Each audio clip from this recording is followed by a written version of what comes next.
Сәлем оқушылар, бүгін 3-ші сыныптың 3-ші бөлімі 95-ші сабақты өтеміз. Өзіңді тексер. Сабағымызды бастамас бұрын біз осы каналымызға, парақшамызға тіркеліп кетіңіздер, және сұрақтарыңыз болса Инстаграмнан maslab деген парақшадан немесе WhatsApp нөмірінен сұрасаңыздар болады, және қосымша сабақ жөнінде сұрасаңыздар болады. Өзіңді тексер, мен өзімнің жетістіктерімді тексеремін дейді. Алдымен білу тапсырмасында қарапайым теңдеулер және құрылымы күрделі теңдеулерді қалай шешуді білемін дейді. Біз қарапайым мына жерде теңдеуді шығарамыз. Ол үшін x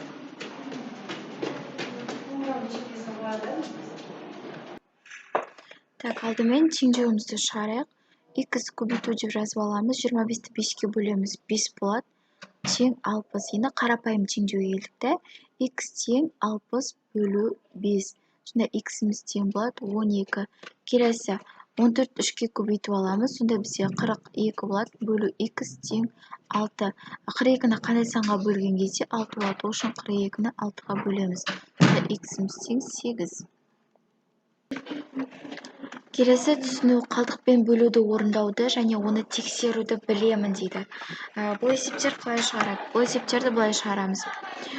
Қалдықпен бөлуді орындау үшін қараймыз. 29-ды 5-ке бағандап нестеміз бөлеміз. 29 бөлу 5. 29-ның ішінде 5 шамамен неше рет болады? 5 рет болады. 5 5-ің сонда 25. 29-дан сонда азайтсақ 4 болады. Демек бізде жауабы 5. Кетіріп тастайын мына жерде. Жауабы 5. Қалдық 4. 69-ды 8-ге бөлетін болсақ, 8 болады, ал қалдық 5 болады. Келесі 17-ні 3-ке бөлетін болсақ, 5 болады, қалдық 2 болады. Ал 30-ды 7-ге бөлетін болсақ, 4 болады, қалдық 2 болады. Дәл солай. Келесі көшіріп жаз. Серімділік қасиеттері қолдануға болатын мысалдардың астын қызыл, ал үйлестірімділік қасиетті қолдануға болатын мысалдардың астын көк қарындашпен сыз дейді. Мысалы, біріншісін біз дәл осылай немен шығаруға болады?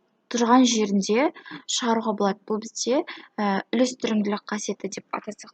Жоқ, бұл бізде терімділік қасиеті болады. Терімділік қасиетінің астын біз қызылмен суымыз керек. Қазір қызыл қарындашты алып алайын.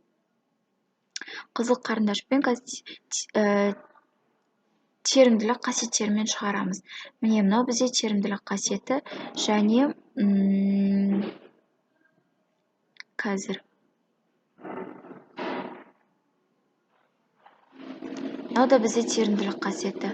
Ал үйлестірімділік қасиетін біз астын көк қарындашпен сызамыз. Көк қарындашпен екеу үйлестірімділік қасиеті. Шығарып көрейік. 6-ға 4-ті көбейтсек, 24 болады. 24-ті 20-ға көбейтсек, бізде 480 болады. Келесі 8 4 32, 32-ні 5-ке көбейтсек, 160 болады. 5-ке 2-ні қоссақ 70, 70-ті 60-ға 7-ні 6-ға 60-ға көбейтсек 420. 30-ға 40-ті қоссақ 70, 70-ке 8-ді көбейтсек 560 болады. Талдау және жинақтау бөлімдері қалды. Қалдықпен бөлуге берілетін есептерге талдау жасап шығара аламын. Балалар көркем еңбек сабағы үшін 19 шарша бүршігін жинады. Мәтінді есептерде міндетті түрде шартын жазамыз. Жинады 19 бүршік. Ал әрқайсысына бірдей мөлшерде шарша бүршігін жұмсай отырып, олардың 6 бұйым жасады. 6 бұйым. 6 бұйым. Бір бұйымға неше шарша кетті? Ол үшін 19-ды 6-ға бөлеміз. 3-тен келеді, және қалдық 1. Келесі көбейту.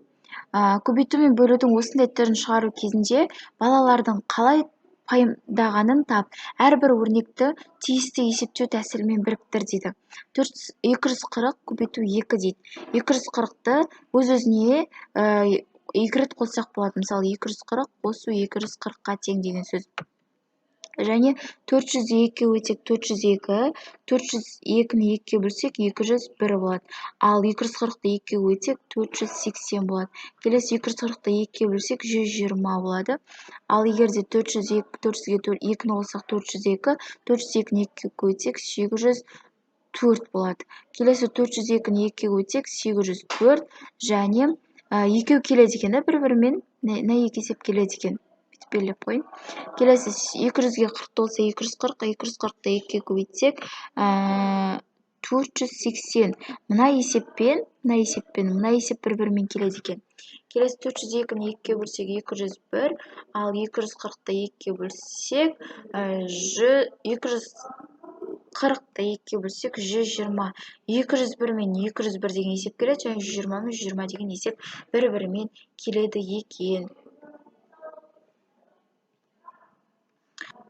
Осымен сабақ аяқталды. Дәл осындай сабақтар шықсын десеңіздер, подписка жасап кетіңіздер оқушылар, және осы сабағымызға лайк, үліпіл басып бір-біріңізге таратыңыздар, сыныпқа таратыңыздар.